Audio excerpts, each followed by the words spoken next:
আর রামিসা হত্যার বিষয়ে আপনি ইঙ্গিত করেছেন। ধর্ষণ এবং হত্যার পরে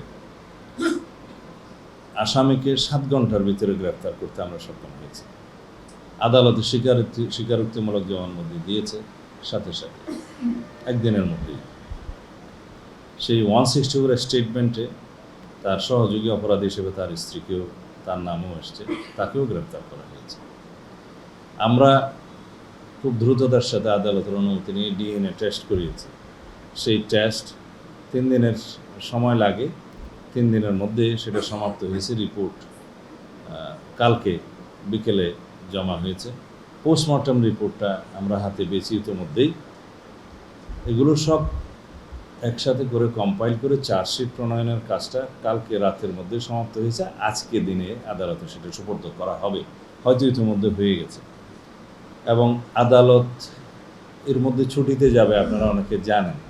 কিন্তু এই বিশেষ আদালতটা ছুটি মাননীয় চিফ জাস্টিস বাতিল করার চিন্তা করছেন। এখনও হয়েছে কিনা আমি জানি না, এটা আইন মন্ত্রণালয় ডিল করছে।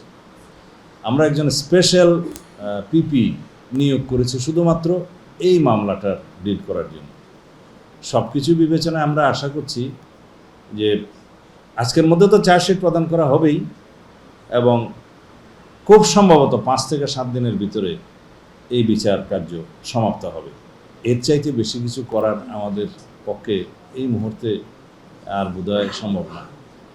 আমরা আশা করি আদালতের বিষয় আমরা বিস্তারিত বলতে পারবো না, সেটা আমাদের ইখতিয়ার নাই। তবে আমরা নিশ্চিত যে মাননীয় আদালত এই প্রসিকিউশন টিমের বক্তব্য শুনে, চার্জশিট দেখে এবং এভিডেন্স 164 এগুলো দেখে সঠিক সিদ্ধান্ত নেবেন এবং সর্বোচ্চ শাস্তি নিশ্চিত করা হবে। আমরা যেহেতু আদালতের বিষয়টা প্রকাশ্যে বলতে পারি না যে তাকে এই সাজা দেয়া হবে, তবে আমরা এইটুকু বলি যে এই অপরাধীর সর্বোচ্চ সাজা নিশ্চিত করার জন্য যা যা করা দরকার আমরা সেটা আমাদের পক্ষ থেকে করবো ইনশাআল্লাহ। সিদ্দিকুর রহমান রোমন।